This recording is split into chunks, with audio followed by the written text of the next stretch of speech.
सूत्रों के मुताबिक नेशनल हेराल्ड केस में राहुल गांधी से आज फिर ईडी पूछताछ करेगी। नेशनल हेराल्ड केस में ईडी ने राहुल गांधी को आज सुबह 10:30 बजे पूछताछ के लिए बुलाया। कल राहुल से ईडी ने 10.5 घंटे तक पूछताछ की। देर रात तकरीबन 11:30 बजे राहुल गांधी ईडी के दफ्तर से बाहर निकले।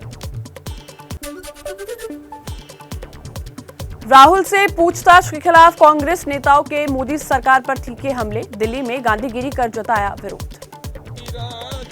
राजा राम पतित पावन सीताराम, ईसा अल्लाह तेरो नाम, सबको सन्मति दे भगवान। राहुल गांधी से कल देर रात पूछताछ खत्म होने के बाद प्रियंका गांधी की राहुल से हुई मुलाकात। राहुल से मिलने के लिए प्रियंका उनके घर पहुंची।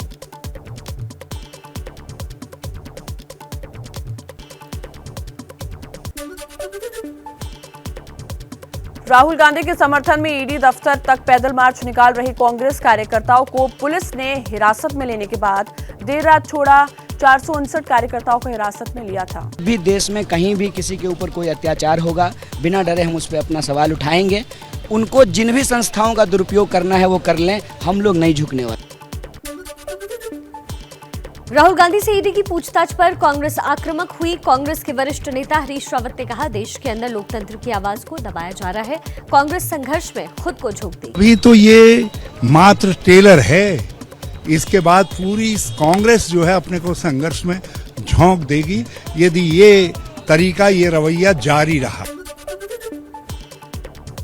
विरोध प्रदर्शन में अपने नेताओं के खिलाफ कार्रवाई को कांग्रेस ने बर्बर बताया। पुलिस पर हमले के आरोप लगाते हुए मोदी सरकार को घेरा। चिदंबरम की बाईं पसली में फ्रैक्चर की खबर। सूत्रों के मुताबिक ईडी की पूछताछ में कई सवालों के जवाब नहीं दे पाए राहुल गांधी। कहा, अपने लोगों से पूछकर बताऊंगा। राहुल गांधी की पेशी पर राजस्थान के सीएम अशोक गहलोत ने कहा, जिस परिवार ने अपना सब कुछ देश के लिए न्यौछावर कर दिया उसे ईडी का नोटिस भेजना शर्मनाक। हम पीछे हटने परिवार ने सब कुछ कुर्बान कर दिया देश के लिए, उस परिवार के ऊपर इस प्रकार का ईडी का नोटिस देना बड़े शर्म की बात है, शर्म की बात है। हम पीछे नहीं हटने वाले हैं, हमारे कार्यकर्ताओं में पूरा जोश है। केंद्रीय मंत्री मुख्तार अब्बास नकवी का कांग्रेस पर तीखा हमला। नकवी ने कहा, कांग्रेस और भ्रष्टाचार एक दूसरे के लिए बने हुए हैं। एलिगेशन परिवार पे है, एजिटेशन पार्टी कर रही है। कांग्रेस और करप्शन एक दूसरे के लिए बने हुए हैं। यूपी हिंसा मामले में कार्रवाई जारी। अब तक 333 आरोपियों को किया गया गिरफ्तार। कुल 9 जिलों में दर्ज है 13 एफआईआर। सबसे ज्यादा प्रयागराज में 92 केस। प्रयागराज के हिंसाग्रस्त अटाला इलाके में आज प्रशासन का बुलडोजर अवैध निर्माणों की तोड़ कर सकता है। योगी के बुलडोजर का प्रयाग में खौफ नजर आया। प्रयागराज के हिंसा प्रभावित इलाकों में लोग खुद ही अपने अवैध निर्माण को हटाने में जुटे। प्रयागराज हिंसा की मास्टरमाइंड जावेद पम का घर गिराने के खिलाफ आज इलाहाबाद हाईकोर्ट में औपचारिक याचिका दाखिल होगी। कल हाईकोर्ट ने पत्र याचिका खारिज की थी। आज हाईकोर्ट में सुनवाई हो सकती है। बीजेपी के निलंबित नेता नुपुर शर्मा की मुश्किलें और बढ़ी। कोलकाता पुलिस ने नुपुर को भेजा समन। 20 जून या उससे पहले नारकेल डांगा थाने में किया गया तलब। नुपुर शर्मा ने पैगंबर मोहब्बत पर की थी विवादित टिप्पणी। यूपी में बुलडोजर एक्शन के खिलाफ सुप्रीम कोर्ट पहुंचा जमीयत उलेमाए हिंद। याचिका दायर कर की कार्रवाई रोकने की मांग। कहा, बिना कानूनी प्रक्रिया के हो रहा है एक्शन।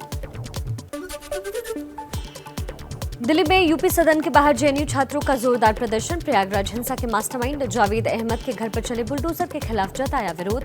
जावेद अहमद की बेटी आफरीन फातिमा जेएनयू की पूर्व छात्रा है।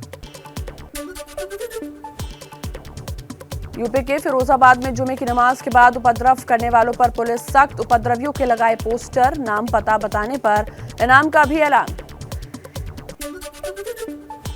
कानपुर हिंसा के मास्टरमाइंड हयात जफर हाशमी ने पूछताछ में बताया, बिल्डर हाजी वसी कर रहा था फंडिंग। 3 आरोपियों की संपत्ति सील। पुलिस ने इन संपत्तियों को सील किया। कानपुर हिंसा का मास्टरमाइंड हयात जफर हाशमी पुलिस रिमांड पर है। पीएम मोदी की अध्यक्षता में आज सुबह 9 बजे आर्थिक मामलों की कैबिनेट कमेटी और सुरक्षा मामलों की कैबिनेट कमेटी की बैठक होगी। अग्निपथ योजना को मंजूरी मिल सकती है। 5G स्पेक्ट्रम नीलामी को भी हरी झंडी संभव। आज पीएम मोदी महाराष्ट्र के दौरे पर रहेंगे। पुणे में श्री संत तुकाराम महाराज मंदिर का उद्घाटन करेंगे। मुंबई में जल भूषण भवन और क्रांतिकारियों की गैलरी का उद्घाटन भी करेंगे। प्रधानमंत्री मोदी मुंबई में शाम को 200 सालों से लगातार प्रकाशित होने वाले अखबार मुंबई समाचार के शताब्दी महोत्सव में भी हिस्सा लेंगे। मनी लॉन्ड्रिंग केस में गिरफ्तार दिल्ली के मंत्री सत्येंद्र जैन की जमानत याचिका पर आज सुनवाई होनी है। राउट एवेन्यू कोर्ट में सुनवाई होगी। कोर्ट ने सत्येंद्र जैन को 14 दिन की न्यायिक हिरासत में भेजा है। झारखंड के मुख्यमंत्री हेमंत सोरेन को खनन पट्टे से जुड़े एक मामले में चुनाव आयोग के सामने आज पेश होना है। चुनाव आयोग ने जैन प्रतिनिधित्व कानून की धारा 9A के तहत हेमंत सोरेन को नोटिस जारी किया था। इस कानून के तहत विधायक या सांसद को अयोग्य करार दिया जाता है। राष्ट्रपति चुनाव को लेकर आज होने वाली बैठक के लिए टीएमसी प्रमुख ममता बनर्जी आज दिल्ली पहुंचेंगी। ममता ने बुलाई है विपक्षी नेताओं की अहम बैठक। पश्चिम बंगाल में अब राज्यपाल नहीं, मुख्यमंत्री ममता बनर्जी होगी स्टेट यूनिवर्सिटी की चांसलर। विधानसभा में बिल पास, बीजेपी ने किया विरोध। राष्ट्रपति चुनाव को लेकर सूत्रों के हवाले से बड़ी खबर। वाईएसआर कांग्रेस करेगी एनडीए उम्मीदवार का समर्थन। 18 जुलाई को होना है राष्ट्रपति पद के लिए चुनाव। पूरे गुजरात में बिजली आंदोलन करेगी आम आदमी पार्टी। 15 जून से होगी अभियान की शुरुआत। इस दौरान गुजरात में बिजली के बिल जलाएगी आप। दिल्ली के सीएम अरविंद केजरीवाल का बड़ा ऐलान। कहा लाजपत नगर और सरोजनी नगर समेत 5 प्रमुख बाजारों का होगा कायाकल्प। इसके बाद आएगा दूसरे बाजारों का नंबर। फेक न्यूज को जड़ से खत्म करने के लिए एबीपी नेटवर्क ने आईआईएम इंदौर के साथ करार किया। देश में पहली बार किसी न्यूज चैनल से प्रबंधन संस्थान आईआईएम ने समझौता किया है। आईआईएम इंदौर के निदेशक प्रोफेसर हिमांशु रॉय के साथ एबीपी नेटवर्क के सीईओ अविनाश पांडे ने एमओयू पर दस्तखत किए। एबीपी नेटवर्क और आईआईएम की टीम फेक न्यूज को पकड़ने और रोकने के विकल्पों पर रिसर्च करेगी। एबीपी नेटवर्क के सीईओ अविनाश पांडे ने कहा इस कोलैबोरेशन से हम आने वाले वर्षों में आईआईएम इंदौर के साथ एक प्रोफेशनल संबंधों की आशा करते हैं। वहीं आईआईएम के निदेशक प्रोफेसर हिमांशु रॉय ने कहा हम एक जागरूक राष्ट्र के निर्माण करने की नींव रख रहे हैं। हमारा उद्देश्य फेक न्यूज को जड़ से उखाड़ना है। इसके अंतर्गत हम सर्वप्रथम फेक न्यूज के ऊपर एक शोध करके इसका निस्तारण करने का प्रयास करेंगे। जम्मू कश्मीर के श्रीनगर में सुरक्षा बलों को बड़ी कामयाबी हाथ लगी। लश्कर के 2 आतंकी ढेर किए गए। एक आतंकी पाकिस्तान से था। सोपोर से भागे थे दोनों आतंकी। छत्तीसगढ़ के जांजगीर में 80 फीट के बोरवेल में गिरे 11 साल के राहुल के निकलने की उम्मीद बढ़ी। रेस्क्यू टीम सुरंग के जरिए बच्चे के करीब पहुंची। राहुल की आवाज भी सुनाई दे रही है। पानी की समस्या को लेकर दिल्ली के रानीखेड़ा इलाके में दिखा स्थानीय लोगों का आक्रोश। पानी की समस्या से जूझ रहे स्थानीय लोगों ने किया विरोध प्रदर्शन।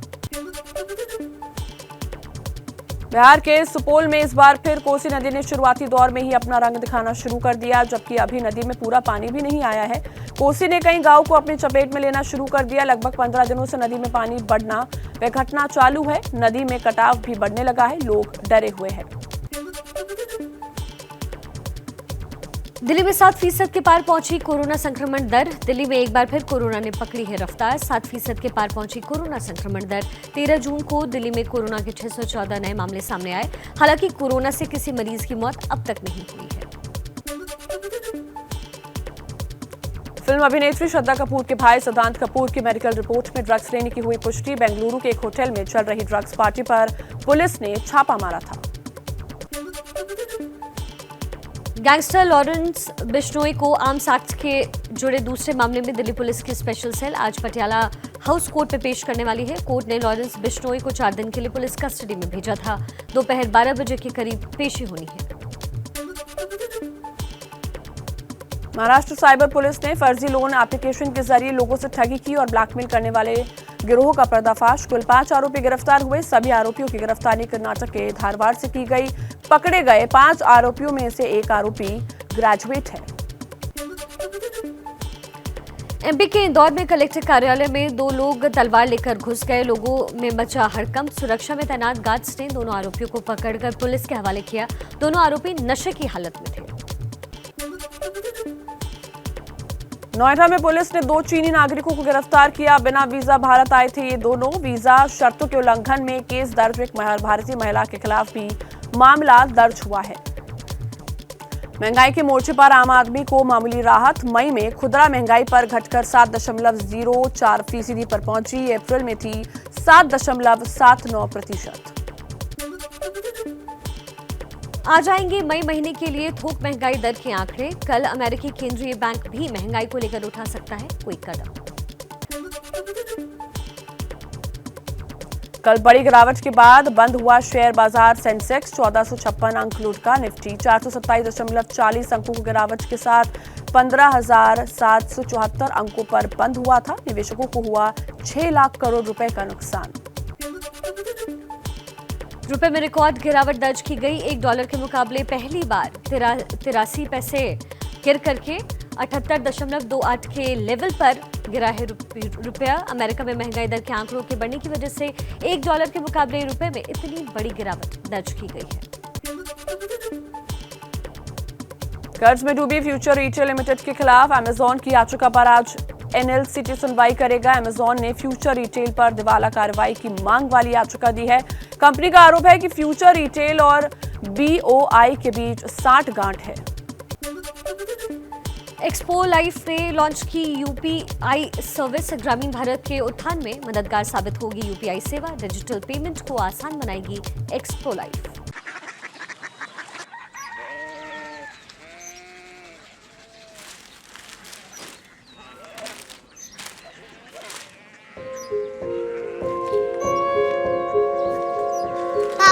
बाबा कोरिया सिटी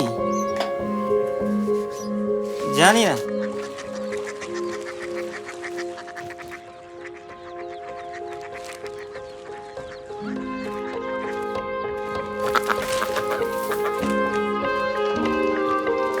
कोरिया सिटी। हाँ।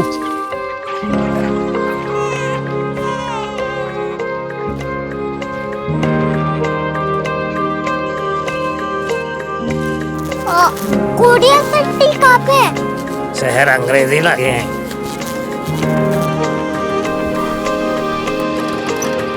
Korea city.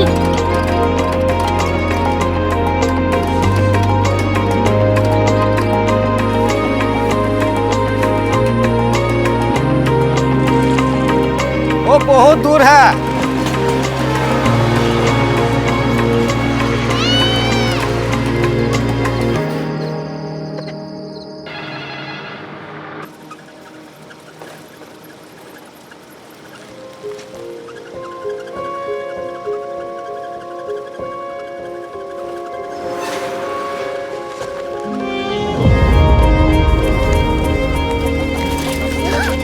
Korea city.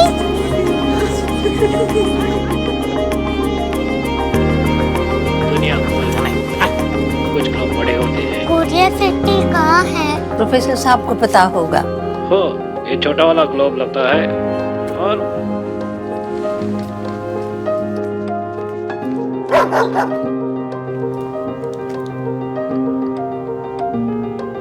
पता नहीं, मेरी बेटी से जाके मिल लो, शायद उसे मालूम हो।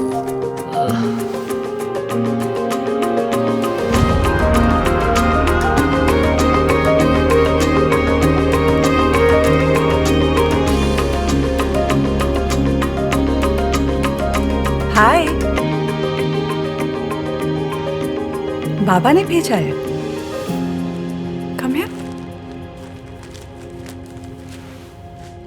Korea city.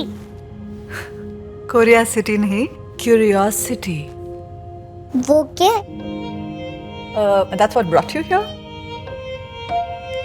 जो तुम्हें यहाँ तक ले आया। क्यूरियोसिटी।